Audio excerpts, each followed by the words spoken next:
Brasil de Fato Podcasts.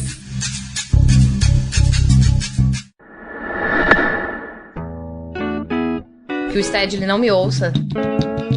Meu coração. Mas eu tenho um grande elogio pro Stedley. Eu sou a Sabrina Sato, amigo. Que barra, hein? É. Muito. E genuíno. Não tem saída. Porque um lado não aceita que o outro viva. Você quer que eu conte em que língua? Eu quero ter coreano. Deixa eu colocar o modo offline. Vamos, então vou. O que você me ensinou é que essa bundinha fica pra trás, cara. Estou com frio na barriga, viu, gente? Vamos lá. Não, acho que hoje vai ser, mas a gente vai, porque a gente dá conta. 3x4 do Brasil de Fato. E eu dei um chute na mesa que vai sair no microfone, eu não tô nem... Viu, Letícia? Usa isso no corte. Eu quero ver, eu te desafio a colocar... Não coloca, amiga. Os ouvintes vão achar que a gente não tem cuidado com o som. Não dá pra eu ficar... tchau, semana que vem.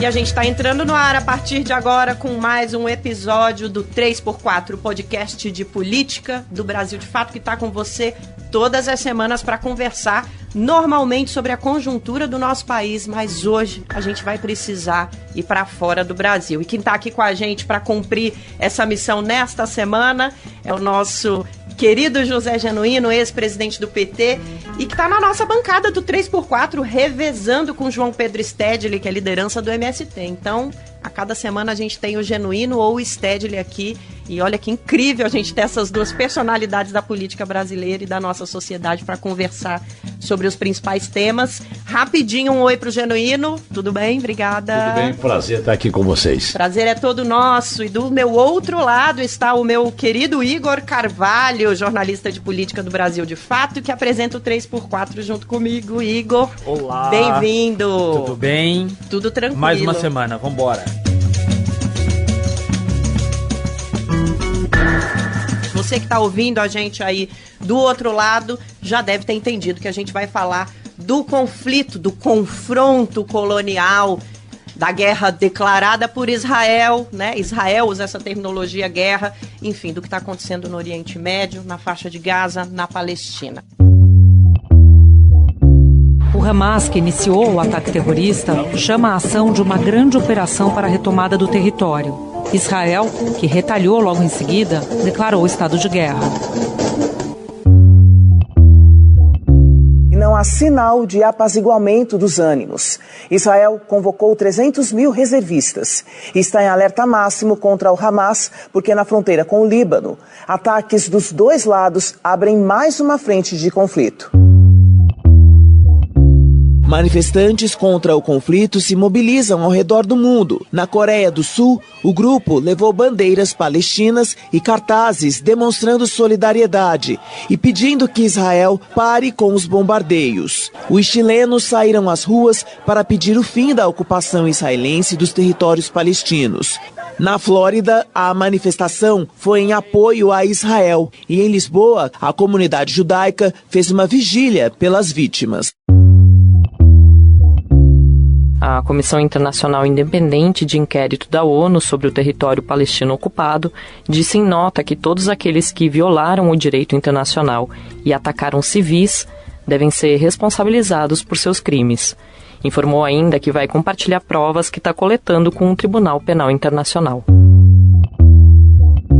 Vamos nessa então, Igor. Vamos lá, a escalada de violência começou no último sábado com um ataque do Hamas que bombardeou algumas regiões de Israel. E em resposta, como a Nara já disse, Israel declarou guerra. O primeiro-ministro israelense Benjamin Netanyahu, já nas primeiras horas do domingo, eu acho que no sábado mesmo, ele já começou o revide de Israel.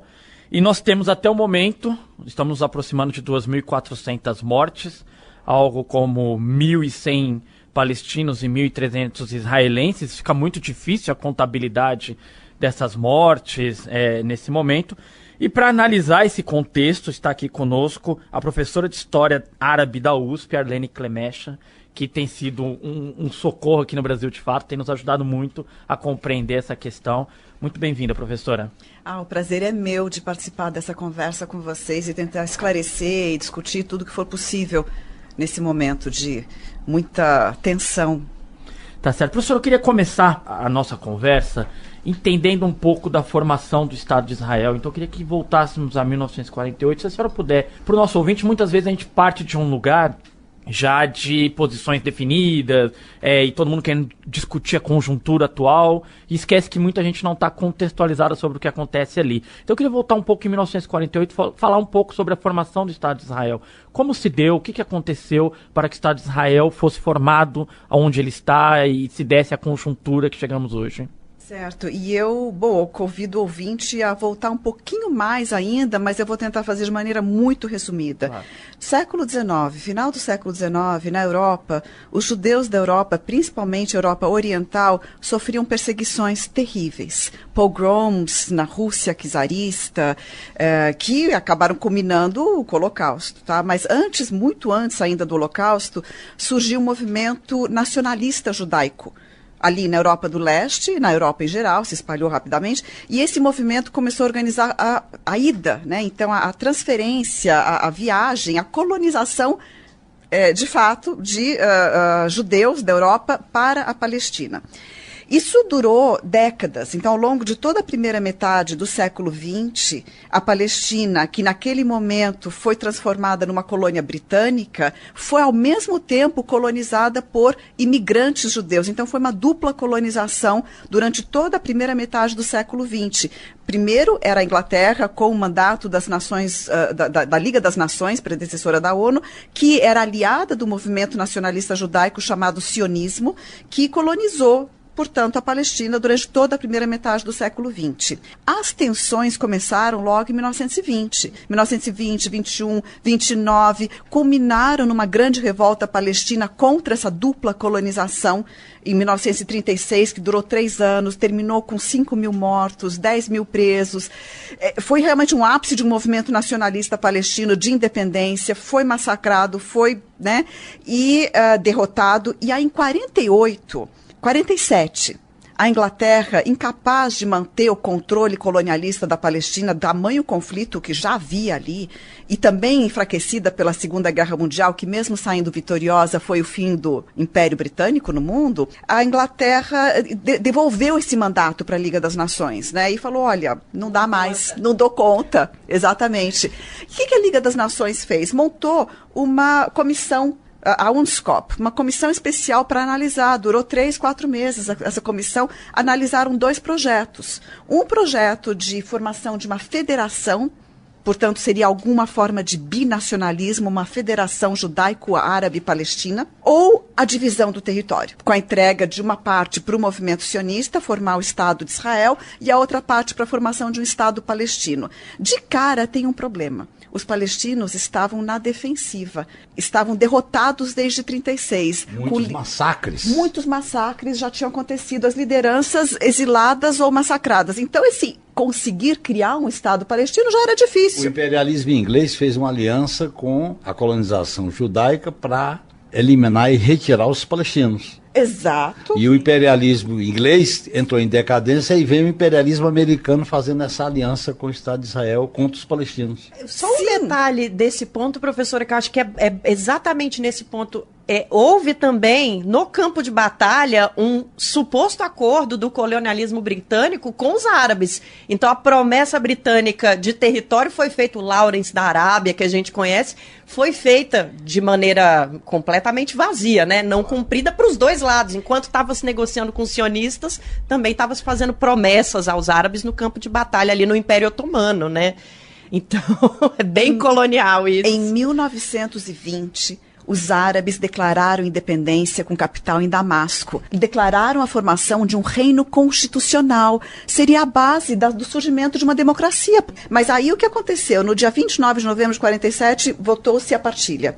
No dia seguinte, a historiografia hoje mostra toda a nova historiografia israelense, que são historiadores israelenses pesquisando em arquivos militares que foram abertos depois de 30 anos, de 49, e que muitos foram refechados hoje, demonstraram que começou, depois, no dia 30 de novembro de 47, milícias judaicas começaram a atacar os vilarejos palestinos com essa ideia. No dia seguinte. No dia seguinte. Não havia guerra ainda, guerra declarada. Existia uma guerra civil há 2 anos ali, tensões, como a senhora trouxe, né? Nunca houve calma. Mas nós não tínhamos, nesse momento, nenhum tipo de organização de um Estado palestino. Não. Eles ainda não tinham tomado a autonomia do território. Do território, sim, mas digo, a formação de um governo não havia ainda. Não havia, porque, veja, 1920 o Reino Árabe foi traído, não aconteceu. Aquele que declarou o Reino Árabe em Damasco se refugiou na Palestina e acabou depois virando num acordo com a Inglaterra, rei do Iraque. Era uma aliança ali, né? Mas o que acontece na Palestina, a liderança nacional nunca aceitou fazer o jogo da Grã-Bretanha. Exatamente, Que a organização El Fatah era a representação única dos palestinos, que negociava com os estados árabes, com os governos árabes, numa negociação muito tensa. Então, na verdade, os palestinos ficaram como moeda de pressão. De um lado, a violência sionista e de outro lado, a falta de apoio dos estados árabes. Total falta de apoio. Acho que é uma oportunidade boa, professora, da gente posicionar as pessoas sobre o que é o Fatah, o que é o Hamas, como se desenvolveu a autoridade palestina, como se divide o poder ali na região. Sim. Por favor. E só para não perder o fio da meada, já que a gente está construindo isso, né? Em 47 começaram os ataques das milícias aos vilarejos. Em 4 meses, 400 mil palestinos foram expulsos do território, né? Aí veio a declaração de Estado, da criação do Estado de Israel, né, que eles chamaram de independência. Esse termo é toda uma discussão em relação a que independência é essa, porque era um movimento de colonização, né? Mas criaram o Estado de Israel, e aí os países árabes vizinhos declararam guerra. Enviaram, mas já tinham sido expulsos 400 mil palestinos, através desses ataques aos vilarejos, antes do início da guerra de 48. Aí começa a guerra de 48, mais 400 mil palestinos foram expulsos, daí vem a declaração 194, em 11 de dezembro de 48, né, dizendo que todo refugiado palestino tem direito a voltar ao seu local de origem, e nunca aconteceu. E aí, a liderança do movimento nacional palestino da primeira metade do século XX acaba, porque ela foi derrotada. Então, e é interessante, professora, porque o pano de fundo tinha para os judeus o Holocausto. Sim.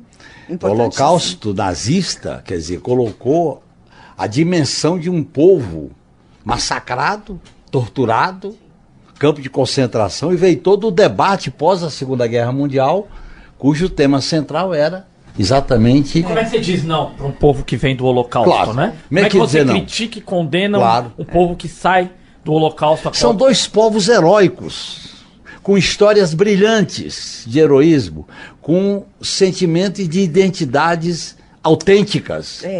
São profundos, porque um precisa existir e o outro nega a existência do outro. Aí você tem um confronto muito violento, que está na raiz dessa história, que no fundo é a história de identidade, porque os judeus foram a vítima do nazismo, com toda a dimensão que teve, e principalmente com a repercussão da derrota do nazismo. Isso produz, do meu modo de entender, um clima na opinião pública que tinha que reconhecer politicamente e legitimamente. Tinha um débito com... Tinha um débito. A humanidade tinha um débito com o povo judeu, principalmente com a vitória das forças democráticas, das forças socialistas contra o nazifascismo. Como a professora falou, o sionismo, desde a metade do século anterior, já estava levando, principalmente para as comunidades que assimilaram a cultura europeia, essa demanda, né? Esse discurso vinha sendo construído há muitas décadas e por gente muito influente. Os primeiros sionistas são pessoas até comuns da comunidade, mas são advogados, médicos, pesquisadores, políticos, rabinos. Então a gente tem ali uma certa elite do pensamento, elite religiosa dos judeus, colocando para a comunidade o pensamento do retorno para casa há décadas e, de repente, 6 milhões deles são exterminados. Claro. Toda essa demanda ganha um escopo moral também para a humanidade, né, professora? Não, a questão do Holocausto é muito importante nisso tudo, para a criação de Israel e para essa dívida moral que a Europa, e não digo o mundo todo, eu digo a Europa porque foi o centro do nazifascismo, né? E assim, não só porque a Alemanha, Itália, ou regimes ali, mas porque Espanha com Franco, mas veja, por que durante a guerra não foram bombardeadas estradas de ferro que levavam os comboios de judeus para os campos de extermínio? Isso é culpa da França, Inglaterra, claro, potências, de todos. Então eles precisavam espiar essa culpa. Espiaram, criando um novo problema. Né? Isso foi E esse importante. Problema é empurrado sem buscar uma solução que resolva a questão. E para a solução que resolva, tem que garantir o direito inalienável de judeus e palestinos de ter seus estados, seu território com autonomia, com capacidade financeira, com identidade.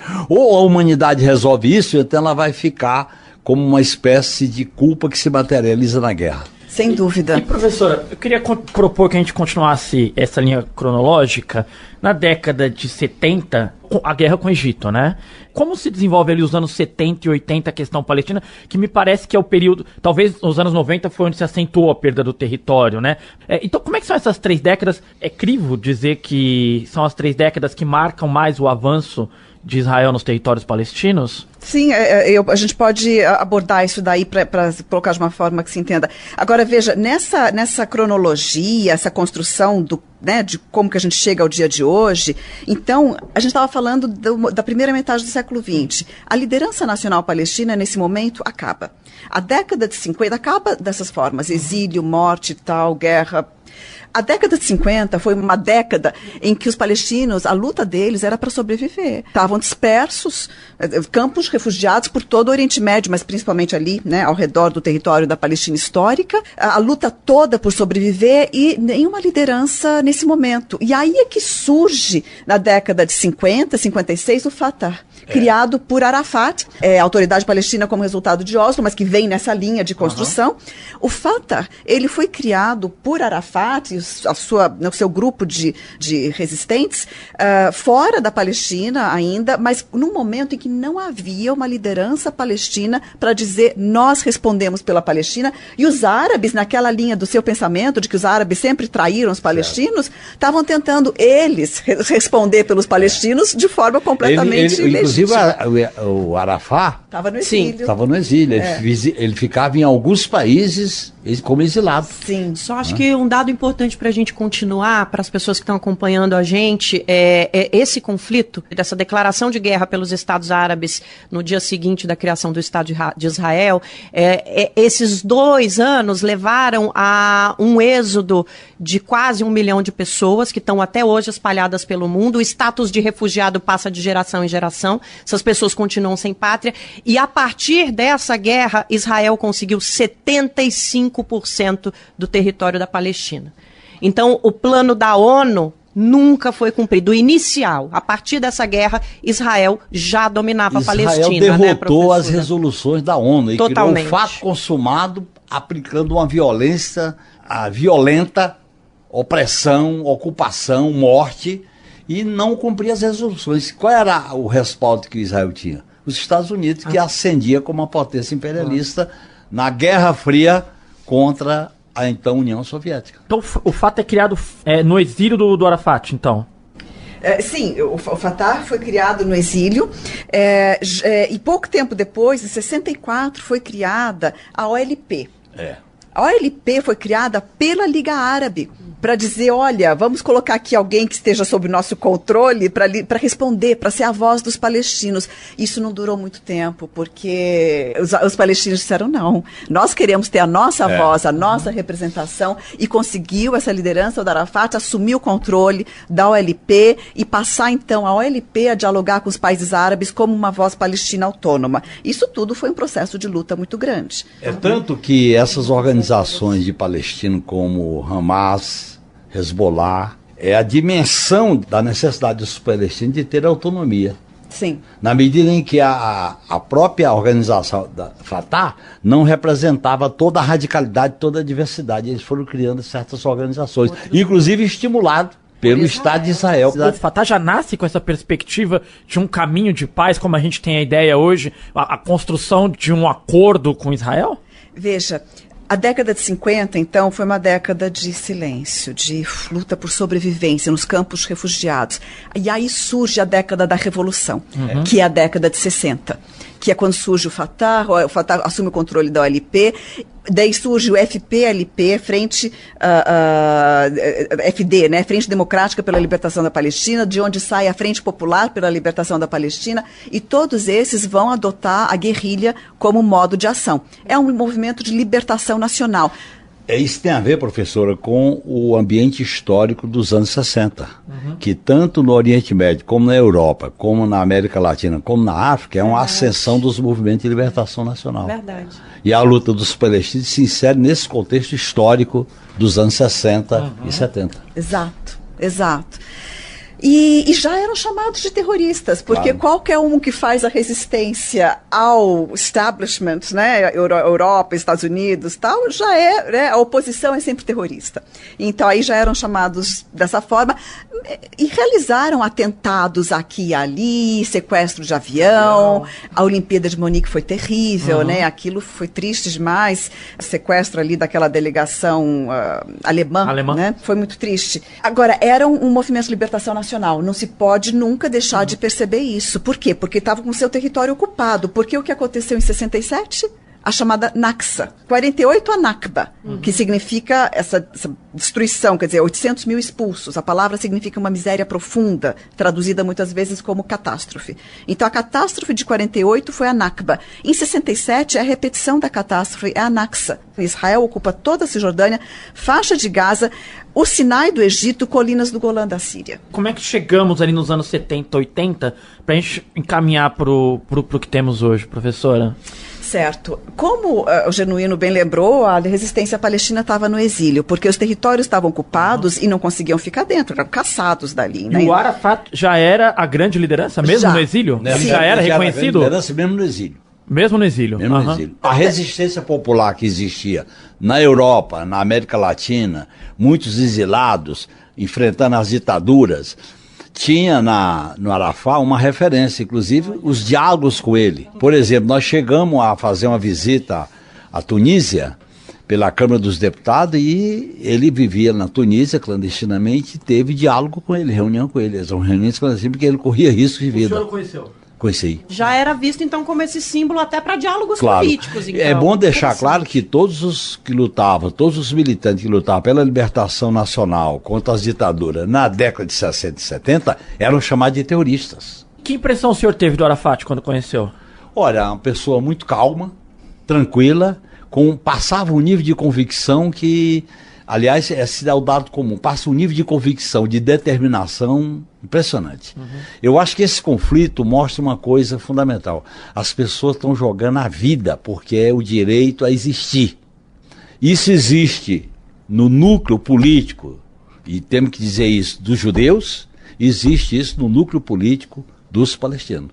É uma necessidade de sublimação de uma situação opressiva, violenta, que eles buscam com a vida ter o direito de existir. Daí se explica esses atos extremos que aconteceram. Claro que a gente critica, que a gente discute esses atos extremos, porque não justifica violência contra a população civil.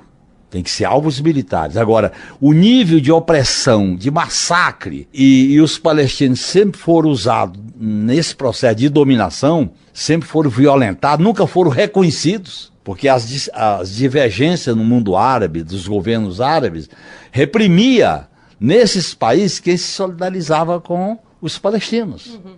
Aí vem a história de todas essas organizações que foram criadas no Egito, na Arábia Saudita, no Líbano, em vários países. Agora, isso que o Genuíno traz já coloca para a gente a percepção de que o Fatah tinha uma conexão com a esquerda, a centro-esquerda do mundo, esses movimentos de libertação de outros países, né?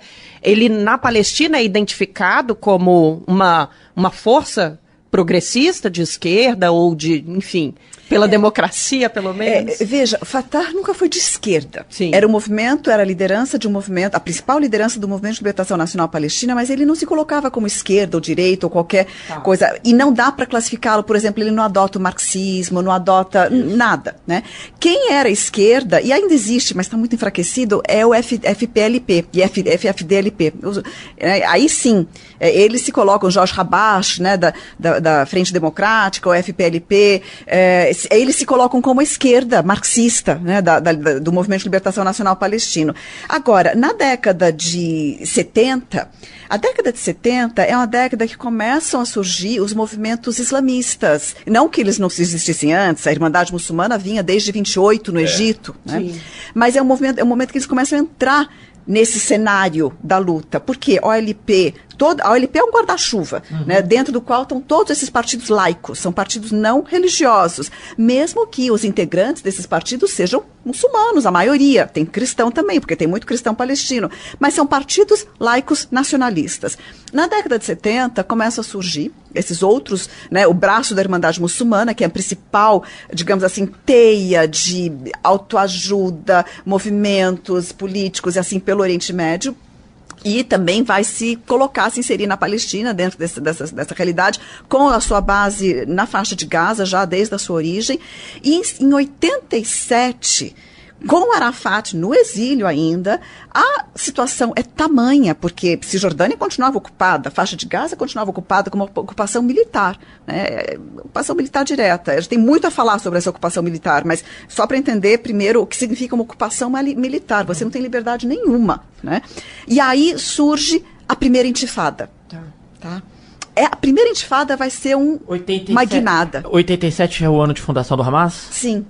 Coincide com a intifada. Coincide com... E o Hamas surgiu nesse contexto da primeira intifada. Foi. Tá. E aí, professora, 87 para 93 ali no Acordo de Oslo, queria que a senhora explicasse para o nosso ouvinte, por favor, o que é o Acordo de Oslo e se, na opinião da senhora, o Acordo de Oslo é uma derrota ou uma vitória do Arafat? Boa pergunta. Boa pergunta. Até porque uma das autoridades que assinou o acordo foi assassinado aí dentro de Israel pela direita. Sim. E reza a lenda aí do jornalismo internacional que Isaac Rabin foi um dos políticos, uma das lideranças que assumiu uma responsabilidade no fortalecimento do Hamas, uma responsabilidade de Israel no fortalecimento do Hamas, né? Existem vários relatos de jornalistas, diplomatas e políticos que dizem que ele proferiu a frase, né? Esse foi o maior erro de Israel. Muitas camadas, né, professora? E por que Israel apoiou a formação do Hamas? Quer dizer, não que ele tenha criado, o Hamas surgiu e Israel apoiou, começou a financiar, a favorecer, porque o Fatah era uma força de resistência tão grande, a de Arafat, que ele queria enfraquecer, dividir. Muito respaldado internacionalmente, né, professora? Sim. Que o respaldo internacional era pela liderança do Arafat. De todo esse movimento de libertação nacional mundial. E descolonização. 40 anos depois, olha onde a gente veio parar, hein, professora? Então, vamos só pegar a primeira intifada, né? Durante a primeira intifada, Arafat estava no exílio, com seus combatentes, resistentes, seu grupo, e, enfim, tentando. E surge esse levante popular palestino, o levante das pedras, a intifada, completamente a revelia da liderança do movimento nacional palestino. E foi muito poderoso. Pela primeira vez, os palestinos tomam a liderança, saem da posição para controlar aquela rebelião popular. Exatamente. O acordo tem esse sentido.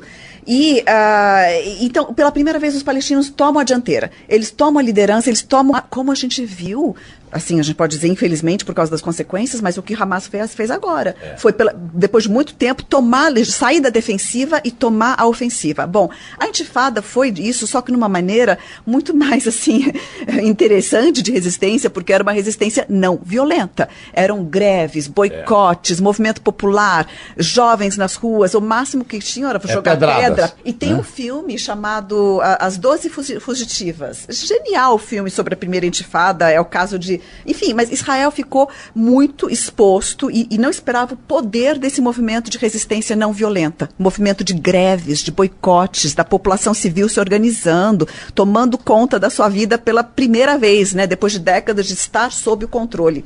E Arafat também não tinha controle sobre isso, porque ele estava no exílio, né? Então foi completamente do nada. Só que o que aconteceu? Essa intifada durou aí 3, 4 anos e veio a resposta americana à invasão de Saddam Hussein do Kuwait, em 90. Foi um erro enorme de Saddam Hussein invadir o Kuwait. Claro. Né?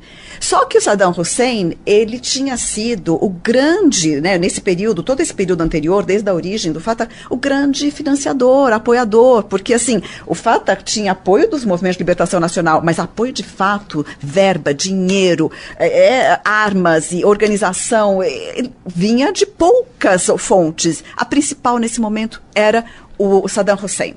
Né? Por isso que ele se transformou num alvo predileto do imperialismo americano. Com o argumento de que tinha armas químicas. Daí ele ele cometeu um erro que foi a invasão do Kuwait. E a OLP ficou do lado do Saddam Hussein. Não criticou, era o seu aliado, né? Claro. Era uma situação muito difícil e eles, ao invés de, tentar se afastar, retribuíram apoio. Professora, como esses governos árabes sempre foram conservadores e fizeram alianças com os americanos, com o imperialismo americano, por interesse econômico e político, a questão da Palestina, dos palestinos, era colocado como moeda dessa moderação. Isso é 1992. Isso. Então esse é o clima que chegamos até Oslo. Exato. Então Oslo, quando chega esse momento, a OLP está enfraquecida. Aí foram os governos que assumiram a dianteira, né? Porque tomou a derrota, a derrota de Saddam Hussein foi a derrota da OLP também. Né? Então chegam enfraquecidos, ao mesmo tempo com aquilo que o Janino falou há pouco, de ter que o Israel tomar controle dessa intifada. Né? Então aí começam, a OLP, o Fatah especificamente, Arafat especificamente, há muito tempo já vinha sinalizando e pedindo diálogo de paz. Já vinha. Só que Israel nunca atendeu, nunca respondeu, não é com a gente, né? Porque a ocupação interessava. Nesse momento, com a pressão da intifada, resolvem sentar à mesa e, ao mesmo tempo, com uma OLP enfraquecida. Então, é vantajoso. Você tem a necessidade de sentar à mesa, mas o seu parceiro interlocutor, já é fraco, está mais fraco ainda. Agora, os palestinos sempre levantaram mundialmente a bandeira da paz. Como eles levantavam a bandeira da paz, o imperialismo americano com o Estado de Israel fez a manobra que deu em Oslo. A gente falou até agora sobre a criação do Estado de Israel, sobre os confrontos que vieram depois dessa criação e como esses confrontos tiveram a não participação das organizações internacionais como a ONU e a participação muito próxima de grandes potências, governos de grandes potências, principalmente ao lado de Israel. E a gente precisa chegar no que a gente tem hoje, para entender melhor como... Esse é um conflito interminável, né? Não dá para a gente desconectar o que a gente viu no último sábado de toda essa história que foi contada de décadas atrás, até aqui no nosso podcast, né, professora? Essa conexão, ela é latente, né? Com certeza, porque se você não contextualizar, se você não entender onde é que isso acontece, ele não acontece no vazio, esse ataque do Hamas não foi no vazio, depois de 100 anos de história, né? A gente está falando de 100 anos de história. E aí, em 93, então, é quando acontece, Oslo começa como um processo secreto, na Noruega, em Oslo, mas aí os Estados Unidos ficam sabendo, puxam essa negociação para eles, e aí chega-se ao 93, né? Ao primeiro acordo de Oslo, a declaração de princípios. Qual que é a lógica? Esse acordo é a de troca de terra por paz. Então, Israel devolveria a terra palestina. Qual terra palestina? Aquela ocupada em 67, 22% do território. A Cisjordânia, então, e a faixa de Gaza juntos representam 22%. E a Jerusalém Oriental, ela está ali, na Cisjordânia. Tá na Cisjordânia. 49 terminou, rapidamente para falar de Jerusalém, 49 terminou com o armistício entre Israel e os países árabes que se envolveram nessa guerra. Com Jerusalém dividida em 2. Não era o plano da ONU. O plano da ONU era Jerusalém ser administrada pela ONU. Cidade internacional. Cidade internacional. Para quê? Para garantir o direito de todas as religiões rezarem ali. Gente, espaço, né? Colchetes. Fica à vontade, Nunca os muçulmanos, qualquer reino muçulmano proibiu o cristão ou judeu de ir para Jerusalém Oriental e rezar. Nunca na história, né? Mas aí vem a ONU e fala, não, a gente tem que garantir esse direito, que sempre foi dado, antes claro, de levar a guerra para lá, né? Ok, voltando ao Oslo, né? Bom, aqui é uma coisa muito sensível de explicar, porque foi uma grande armadilha que teve a impressão de ser um movimento de esperança. Né? Então é sensível e é importante entender o que foi Oslo. Então Oslo começou dessa forma. Qual foi? Para começar a negociação, exigiu-se da OLP o reconhecimento ao direito de existência do Estado de Israel. A OLP emitiu uma carta longa para explicar que eles reconheciam plenamente o direito de existência de Israel em 78% do território da Palestina histórica. E o que Israel emitiu como declaração para começar essa negociação? 2 linhas, dizendo: reconhecemos a OLP como representante legítimo do povo palestino. Ponto. Jamais Israel reconheceu o direito à existência do Estado da Palestina. Jamais. Começa essa negociação, e aí o princípio é de terra por paz. Israel deveria devolver a Cisjordânia a faixa de Gaza e a Palestina apaciguar a resistência. Aí, em 95, se chega a um projeto de etapas para essa devolução de território. O que fazem? Dividem a Cisjordânia e também a faixa de Gaza, mas principalmente a Cisjordânia, em áreas A, B e C.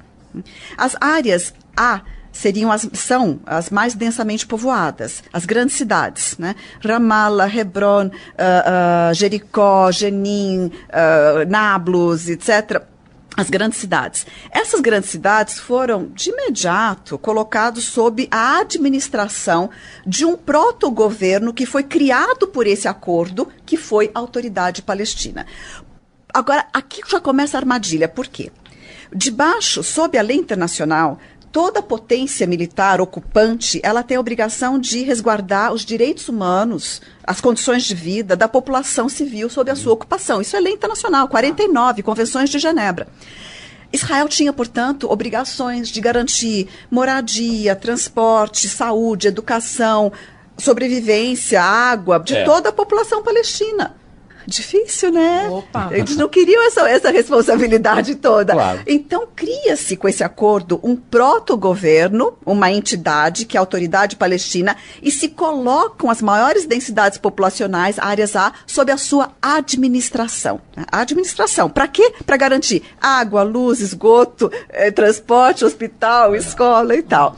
Israel mantém o controle disso, porque pode invadir com o exército a área A quando quiser. Depois, a área B. A área B são as partes com vilarejos, densidade populacional média. Torna-se controle conjunto da Autoridade Palestina e de Israel. E depois a área C, que significa 60% da Cisjordânia hoje, que é controle exclusivo militar israelense. Então, os acordos de Oslo desenharam isso, desenharam esse grande queijo suíço. E nunca foi cumprido, né? Bom, isso que eu falei, não, essas áreas A, B e C estão em vigor. Isso existe até hoje, mas é uma forma, é uma grande armadilha. Agora, a devolução de fato não foi cumprido, mas tem mais. A Autoridade Palestina, além de virar esse protogoverno e de receber fundos da União Europeia, dinheiro da União Europeia, e os impostos palestinos que Israel recolhia desde 67 nos territórios palestinos, passaram a ser repassados para a Autoridade Palestina, então ela passou a receber fundos e a administrar a população, pagar salários e tudo isso. Pois bem, só que ela também recebeu o direito de criar uma polícia, não um exército, uma polícia. Com que obrigação, segundo os acordos de Oslo? Controlar a militância. Então, isso é que é uma armadilha. Arafat, a OLP, o Fatah, eles criaram um protogoverno, porque não é um governo autônomo, não tem exército, não tem fronteira, mas é um protogoverno, é uma administração municipal. Provisório há mais de 30 anos. O Arafat aceitou porque ele estava no exílio, distante da sua base Palestina querendo retornar. Ao mesmo tempo, a sustentação da resistência estava exaurida. Foi o período de autoritarismo no mundo inteiro. Foi pós-queda do muro, fim da União Soviética, ascensão do que é hoje conhecido como neoliberalismo. Foi um ambiente muito desfavorável. E aí surgiram, na esteira do esvaziamento da autoridade Arafat, surgiram essas organizações mais à esquerda. Posso propor, para fazermos um salto, 2007, que é a ascensão do Hamas, quando ele consegue retirar a autoridade palestina da faixa de Gaza. Ele ganha a eleição. Ele ganha a eleição em 2007 e passa a ser o senhor do território da faixa de Gaza.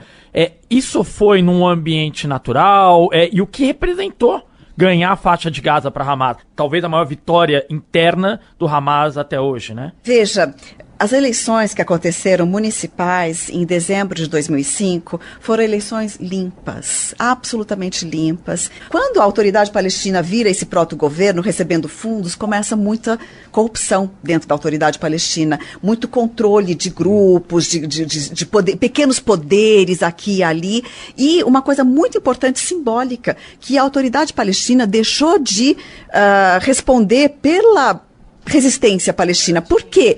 Porque, no fundo, Israel não cumpriu, como vocês estavam dizendo, 1 centímetro do acordo, não devolveu o território de fato, continua expandindo. O acordo favorecia Israel, naquilo que não favorecia, ele não cumpriu. Sim. E aí desmoralizou a autoridade palestina. Exato, desmoralizou e Israel continuou expandindo os assentamentos. Expandiu mais ainda do que estava expandindo antes de firmar Oslo, né? E a autoridade palestina, que não conseguia segurar a militância de forma alguma, porque as pessoas estavam sofrendo essa ocupação, né, continuamente, não terminava, por sua vez passava a ser culpada por não segurar a resistência e cobrada nessa polícia. Então ela passou a ter algo, e a partir de Oslo, ela tem um dispositivo que não se conhece tanto assim fora do contexto aí de quem está envolvido, mas que é a coordenação de segurança. A OLP não, hoje eles se fundem muito, mas a autoridade palestina, ela tem um acordo de cooperação de segurança com Israel. Então o sujeito da resistência, ele é preso por Israel, por exemplo. Israel solta, mas no dia seguinte... Ele é preso pela autoridade palestina. Então a autoridade palestina passou a colaborar com a ocupação. Ela colabora com a ocupação dos territórios palestinos. Chegou um momento que era a sobrevivência do povo palestino na faixa de Gaza. Era o direito à sobrevivência. E aí veio, nesse ambiente político da conjuntura internacional e local, que surge a explosão. Essa explosão, ela tem raízes. Você pode analisar a questão de violência contra civis de um lado ou de outro. Você pode analisar tudo isso que nós estamos vendo, que é o núcleo fundamentalista dos dois lados que tem. Agora, a opressão, a violência, a destituição de qualquer direito do povo palestino chegou ao limite do limite. Dias antes do ataque do Hamas, manifestações de jovens na faixa de Gaza com resposta violenta justamente por causa das condições de vida. Acho que esse é um resumo interessante para quem está ouvindo a gente. Nós temos, gente, um país dividido. Pensa assim no mapa do Brasil, tá? Vamos fazer essa brincadeira. A Cisjordânia está lá em cima, lá perto do Pará. A faixa de Gaza está mais aqui para baixo, como se fosse ali o Mato Grosso do Sul. Olha como eles estão distantes um dos outros.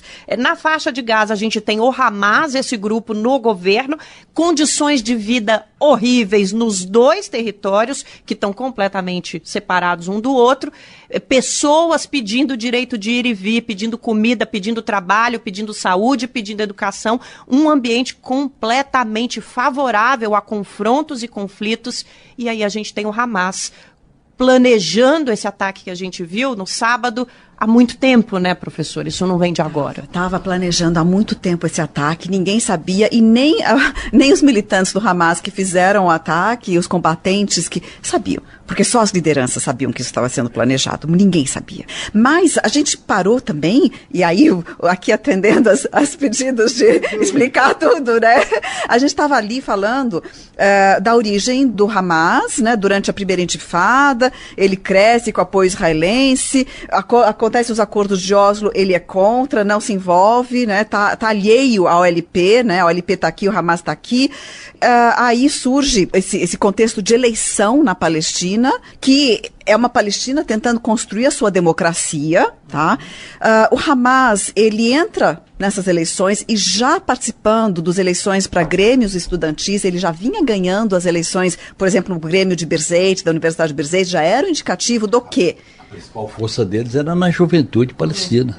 E outra coisa, as pessoas acham que é um movimento islamista, mas o problema é que muito do apoio ao Hamas era um apoio anti-autoridade palestina. Não era necessariamente assim, de acordo com toda a plataforma política do Hamas. Claro. Era um apoio anti-autoridade palestina, que estava nesse momento desmoralizada, enfraquecida, isolada, enfraquecida, não conseguiu entregar nada do acordo de Oslo e tinha uma colaboração de segurança com Israel. Então, a população estava começando a dizer, não, quem é que vai nos representar? Desse jeito não está funcionando para nós. Não está funcionando. As colônias estavam aumentando, a perder de vista. Eram 350 mil colonos no começo dos acordos de Oslo, hoje são 750 mil colonos dentro da Cisjordânia, nunca parou de aumentar. 2,5 milhões de palestinos encurralados numa área de 300 quilômetros quadrados na faixa de Gaza, né? Aquilo ali é um campo de concentração e céu aberto. Então, assim, professora, nesse contexto do que a senhora tem acompanhado, os palestinos apoiaram o que o Hamas fez no sábado, dia 7? Olha, eu vou te falar que eu tive conversando com amigos em Jerusalém, amigos em Ramallah, aqui e ali. No sábado, não havia um palestino que condenasse o que o Hamas fez. Os palestinos estão se sentindo absolutamente enclausurados, sem perspectiva de vida, sem perspectiva de resistência. E o Hamas assumiu essa resistência. Não significa que os palestinos estejam de acordo com o massacre de civil ou qualquer coisa. Não. Mas o fato do Hamas assumir essa posição, os palestinos dizem... E quebrar a prepotência, a força, a inteligência, o armamentismo do Estado de Israel. Isso aí acaba... Eu tenho uma pergunta para você, Genuínos, e queria que você avaliasse um pouco essas movimentações que a gente vê da China e da Rússia, que estão inclusive se disponibilizando a intermediar um acordo, né, de cessar-fogo, Estados Unidos e União Europeia, que já declararam apoio incondicional a Israel, inclusive cessaram a ajuda financeira, a União Europeia cessou a ajuda financeira à Palestina, dizendo que vai pensar.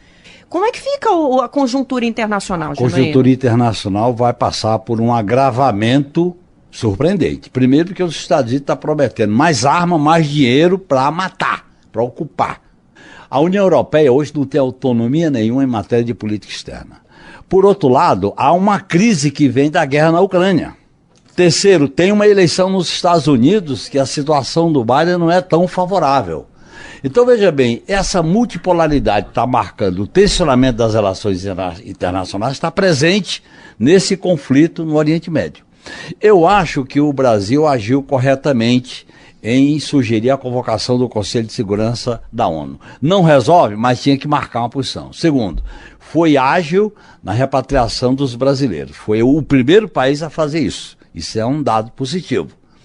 Terceiro, a nota que... Tem duas notas aí que foram mediadas. A do Itamaraty eu acho que é mais à direita, a primeira nota. Eu acho que nesse momento nós não podemos transformar o Hamas em inimigo nem equiparar a Israel. É um erro fazer isso. Você tem um problema grave... Não dá para confundir a reação. Não dá para confundir. É uma reação diante de um massacre que vem se processando anos e anos. Você pode até, por uma questão de negociação, você dizer que a população civil não pode ser violentada, não pode ser afetada, não pode sofrer violência. Então, isso sim. Agora, eu acho que o Brasil está bem situado. Tem um problema aí que vai agravar a situação econômica internacional, é a crise do petróleo, pessoal. Isso vai aparecer. Aliás, a gente não falou em nenhum momento, todo esse território está assentado, gente, na maior reserva do mundo. Isso vai elevar o preço do petróleo.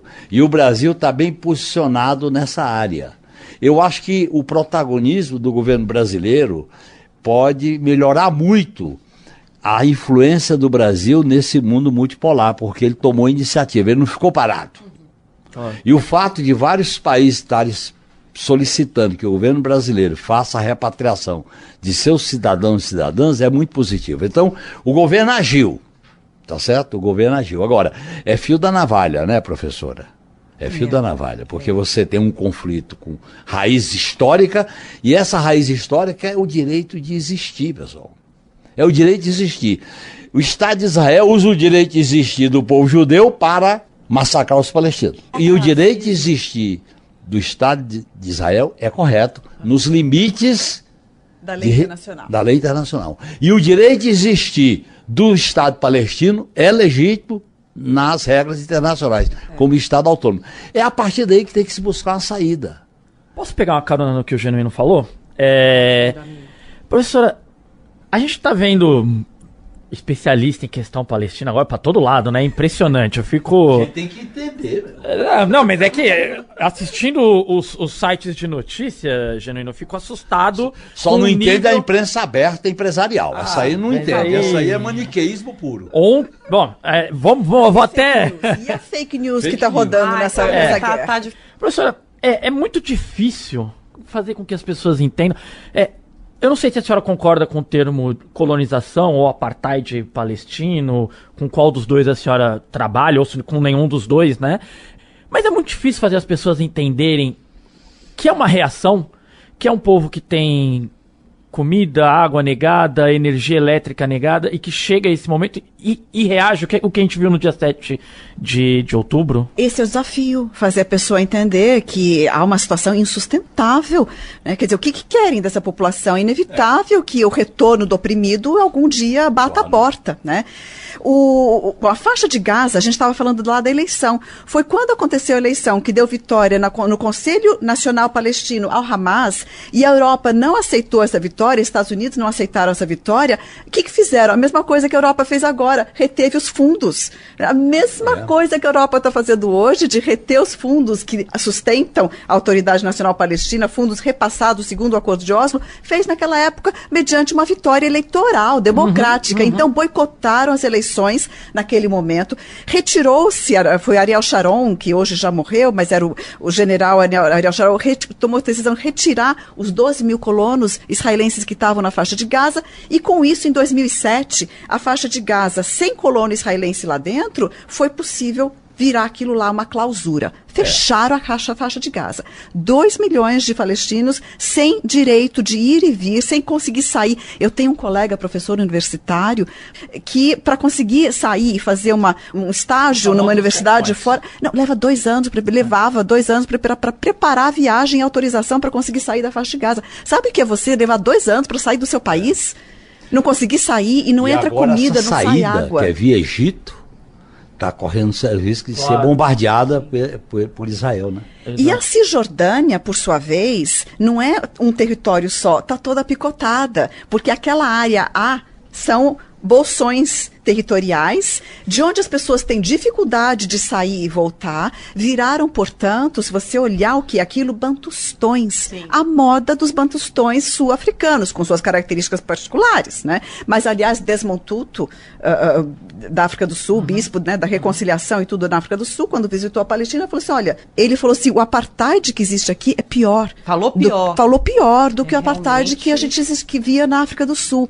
Porque é uma situação como você estava descrevendo, com total precariedade, imposições para todo lado. E se a gente for olhar pelo lado da legislação, você entende facilmente, porque tem um regime de lei marcial, ocupação militar, leis de emergência que foram criados pelo Mandato Britânico em 1945 e que estão em vigor até hoje, só para os palestinos dentro de Israel e na Cisjordânia. E na Cisjordânia o regime de lei marcial. Não tem liberdade. Eu acho de uma inocência, também uma ingenuidade. Eu não sei, Janeiro, você conhece algum processo colonizatório, algum colonizado que se livrou do seu colonizador sem dar um tiro?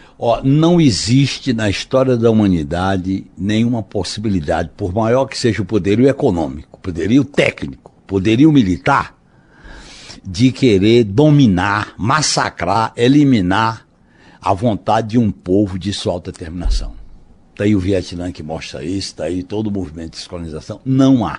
Portanto, a única solução para a crise que estourou no Oriente Médio é a paz, os dois lados serem respeitados com seus parâmetros internacionais, porque, do contrário, Não adianta aparelhar, não adianta porta-aviões, não adianta bomba, não adianta. Mas tem uma coisa muito importante aí na compreensão atual do conflito, quando você falou de apartheid. O que aconteceu? Que por 2 décadas, 3 décadas, o contexto de Oslo, a configuração de Oslo, fechou os olhos do mundo para a existência do apartheid. Todo mundo acreditando que, vamos defender 2 estados, vão surgir 2 estados, estão num processo, vão ser criados 2 estados. Hoje, quando todos reconhecem que não há 2 estados possíveis de serem criados, porque tem 750 mil colonos dentro da Cisjordânia, Jerusalém Oriental foi anexada por Israel não vai devolver, se for da vontade dela, né? Então, existe uma situação de apartheid, e qual que tem que ser a resposta? Direitos humanos. Tem que defender direitos humanos para todo mundo, seja Israel, seja Palestina, seja o que for, tem que haver a defesa da extensão de direitos humanos para todos no território. Vou ajudar a Narita aqui, a gente tentar caminhar para o final, a prosa está ótima. Pensando soluções, boa parte das organizações palestinas não aceitam a criação de 2 estados, né? Israel também, tão pouco. E é muito difícil imaginar esses 2 povos coexistindo ali naquela região. E um país destroçado. A gente tá vendo as imagens de Gaza, assim, milhares de prédios e casas no chão. Como vocês imaginam que pode vir a ser uma solução para isso? Tá, eu vou começar só colocando alguns pontos. Por Primeiro, favor. Todos os partidos políticos palestinos aceitaram 2 estados. Todos, inclusive o Hamas. Inclusive o Hamas. Uhum. Em 2006, quando o Hamas foi às eleições, para ir às eleições no contexto de Oslo, ele aceitou 2 estados. Acontece o seguinte, viram que os 2 estados não iam acontecer. E qual é o problema dessa solução dos 2 estados? Bom, primeiro, hoje tem 750 mil colonos na Cisjordânia que Israel não vai tirar. Segundo, Jerusalém Oriental está anexada. Terceiro, no panorama de 2 estados, tem 20% da população israelense que é palestina. Esses 20% da população israelense, palestinos, eles não têm uma cidadania igual. Em 2018, foi aprovada a Lei Básica do Estado-Nação em Israel. Essa lei básica diz que somente quem é judeu dentro de Israel tem o direito de representação pelo Estado de Israel. Então, esses 20% da população palestina não tem representação plena dentro do Estado. São palestinos, muçulmanos e cristãos. O apartheid é também contra eles. Então, numa solução de 2 estados, esses palestinos são esquecidos. Numa solução de 2 estados, Jerusalém Oriental vai ser devolvida? Israel não quer. Numa solução de 2 estados, o que você faz com todos os refugiados palestinos pelo mundo que, porventura, a gente sabe que todos não queiram voltar? Tem que descolonizar. Ele só descoloniza se for derrotado com essa política de extermínio. E aí garantir a permanência de todos. Claro. Não significa expulsar judeu. Até porque se você nenhum, tem né? 2 estados autônomos se relacionando democraticamente, isso está sendo presidido pelos valores da humanidade que nós sonhamos. Que humanidade nós queremos? É a guerra? É o extermínio? É a tragédia? Ou é uma humanidade que civilize os seus valores enquanto existência? Esse é o problema. A questão da Palestina e de Israel é o pano de fundo do futuro que a gente pode querer para a humanidade. Você gosta do podcast 3x4, dos conteúdos do Brasil de Fato? Acompanha sempre o que a gente está produzindo por aqui? Pois é, sabia que dá para você colaborar com essa nossa luta? Vai lá no Apoia-se do Brasil de Fato, nosso site é apoia.se/Brasil de Fato e apoie a comunicação popular. Aliás, não dá para esquecer que quem apoia o Brasil de Fato recebe, é claro, as recompensas. Vocês não estão vendo, mas a nossa canequinha eterna do Brasil de Fato, que é lindíssima, tá aqui na mesa todos os dias que a gente está gravando o podcast. Eu tenho certeza que você quer ter uma também. Então é isso. apoia.se/Brasil de Fato. Apoia a comunicação popular. E voltando aqui para a nossa discussão, depois desse leve merchan, a gente tem a participação do nosso também comentarista, João Pedro Stedley, que mandou uma mensagem sobre esse assunto aqui para a gente, e a gente vai escutar a partir de agora. Solta, Emerson! Olá, pessoal que nos acompanha por esse podcast 3x4 do Brasil de Fato. Falar da crise palestina é um enorme desafio, porque é um problema histórico que se arrasta há 75 anos e envolve temas da geopolítica, interesse dos impérios e 2 povos, os palestinos e a comunidade judaica. Eu tive o privilégio, até diria, de há uns 20 anos atrás, ir à Palestina, a Israel, entregar o prêmio que naquele ano havia sido dado a um técnico nuclear israelita, Mordechai Vanunu. Ele trabalhou na bomba atômica de Israel, fugiu para a Europa e lá denunciou que o governo de Israel havia construído a bomba atômica. 2 semanas depois, ele foi sequestrado pelo serviço de inteligência Mossad e levado de volta para Israel. Estando ele na prisão de Ashkelon, evidentemente que nós não conseguimos entregar o prêmio a ele. Depois conseguimos falar com o irmão dele, a quem entregamos o diploma e o dinheiro. Mas, aproveitando a viagem, alguns amigos de entidades de direitos humanos de Israel nos organizaram um recorrido pela Palestina, por Jerusalém, Tel Aviv. E fomos então visitar Gaza. Meu Deus do céu! A lembrança que eu tenho daquela visita é das piores possíveis. É, de fato, que era uma prisão a céu aberto. E hoje já tem uma população de 2 milhões de palestinos. Israel controla a entrada e saída, controla o fornecimento de energia elétrica, de água, o abastecimento de gasolina e a entrada de alimentos. E muitos trabalhadores que vivem em Gaza, palestinos, trabalham em Israel. A porta de saída é uma tortura. São umas roletas tipo gado quando é abatido. E se algum deles fizer algum ato indesejável, eles são desnudados. E somente então podem ir trabalhar em alguma empresa de Israel. Esse é o cenário que, no fundo, faz parte do contexto histórico de tantos conflitos. Segundo aspecto, o Hamas tem muita representação entre o povo palestino. É um partido político. E hoje tem seu braço armado e detém a maioria do parlamento palestino. Então, pode cometer seus erros e acertos. Mas eles têm representatividade entre o povo palestino. Terceiro aspecto que devemos considerar. Israel foi condenado ao longo desses 75 anos a respeitar os territórios palestinos, a não ampliar os assentamentos com famílias migrantes judaicas de outros países. E Israel nunca cumpriu as determinações das Nações Unidas. E isso, então, vai formando um caldo de indignação, de revolta, não só do povo palestino, mas de toda a comunidade internacional. E, infelizmente, chegamos nessa situação em que o conflito permanente se transforma em guerra. E a guerra não interessa a ninguém. Então, evidentemente que devemos condenar a guerra em qualquer circunstância, sabendo, inclusive, que o país mais guerreirista e que promove guerras e ataques armados em todo o mundo é o governo dos Estados Unidos, já que a indústria bélica americana é o motor da indústria e da economia americana. Então, a economia americana vive de fomentar mercados de armas. E por isso Israel, Ucrânia e muitas áreas do mundo são apenas mercados da morte. O secretário de Defesa dos Estados Unidos, Lloyd Austin, ele anunciou justamente neste domingo que o país irá enviar um porta-aviões, caças, 4 embarcações aí que possam justamente neutralizar e destruir mísseis teleguiados contra Israel lançados pelo Hamas. Então, chegamos a essa situação lamentável. Aqui não há julgamento possível, nem de argumentos morais, nem de se era necessário ou não. Aqui nós devemos zelar pelos direitos dos povos.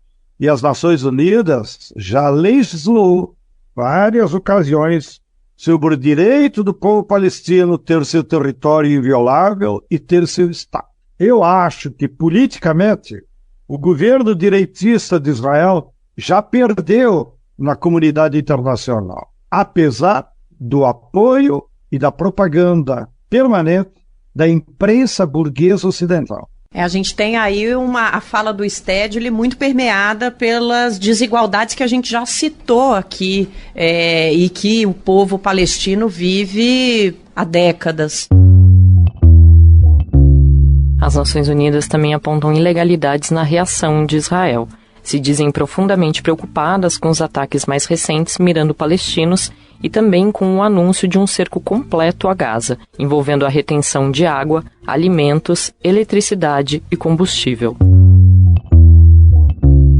Eu acho que esse é um tema importantíssimo para a gente encaminhar a nossa conclusão e queria entender melhor como é a sua visão. A senhora acha, professora, que esse descontentamento, né, com as desigualdades, essa opressão que é histórica, mas que agora tem componentes de bloqueio econômico, falta de acesso, muito piorados, essa convulsão social pode se somar a esses ataques que nós vimos no sábado e criar uma panela de pressão ainda mais quebrada e suja, digamos assim, porque é muito diferenciado que a população esteja vindo de vários protestos, manifestações por conta das condições de vida e, nesse momento, um ataque militar também ocorra. São duas coisas que podem se unir nessa panela de pressão, professora? Já estão unidas. Já estão. A faixa de Gaza já vive esse bloqueio quase impenetrável há 17 anos.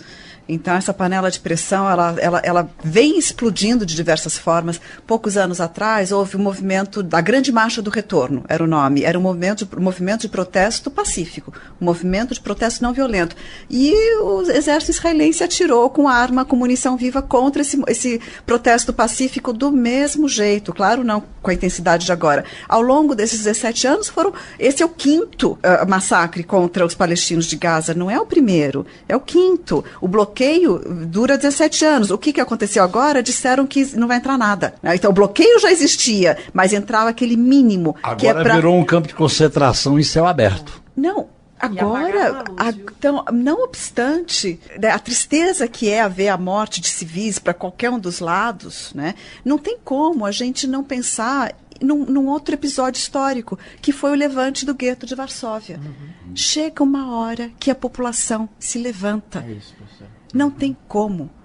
Não tem como esperar que isso não aconteça. Não tem como pedir que essa pessoa se controle. Eu acho tão prepotente quando alguém daqui se levanta e fala, nossa, mas por que ele não... Fica de boa. O direito à rebelião diante desse massacre, diante dessa violência, não é o direito de um povo escolhido. Não existe povo escolhido.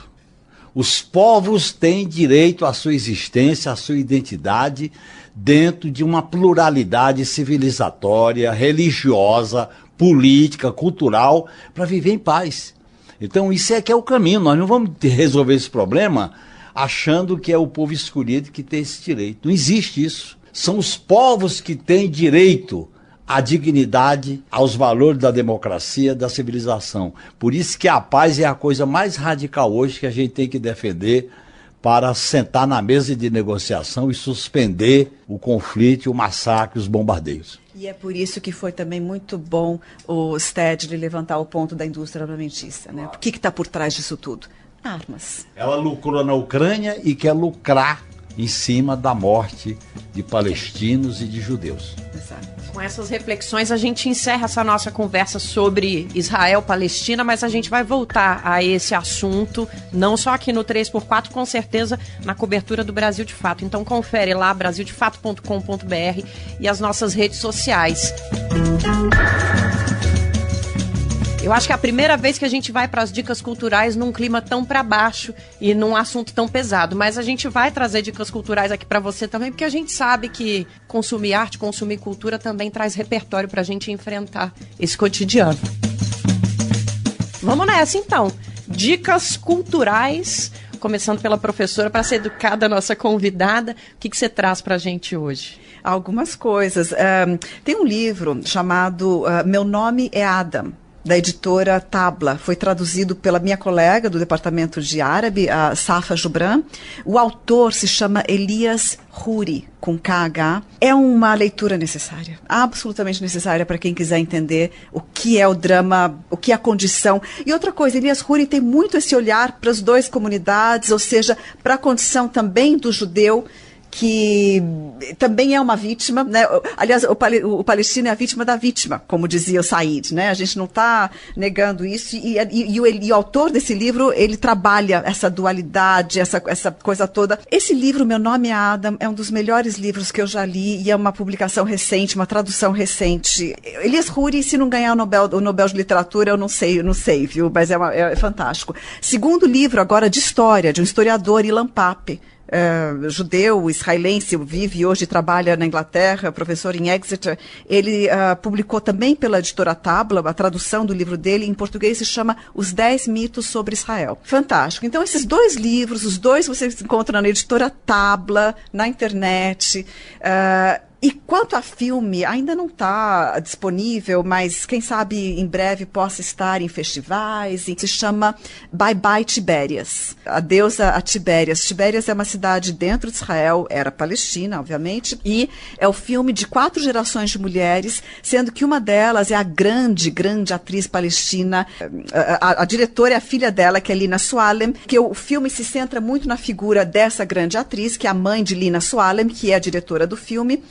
E conta a história dessas 4 gerações. Bye Bye Tibérias, porque é uma cidade palestina em Israel, onde as pessoas saíram, buscaram a vida, sobrevivência. É um filme muito intimista, muito um olhar, né, para esse lugar da mulher na Palestina, da ocupação, da transformação do seu país, da perda do seu país, né, em uma palavra. Genuíno. Olha, eu vou apenas adendar uma coisa, um livro que me marcou muito para tentar entender esse conflito.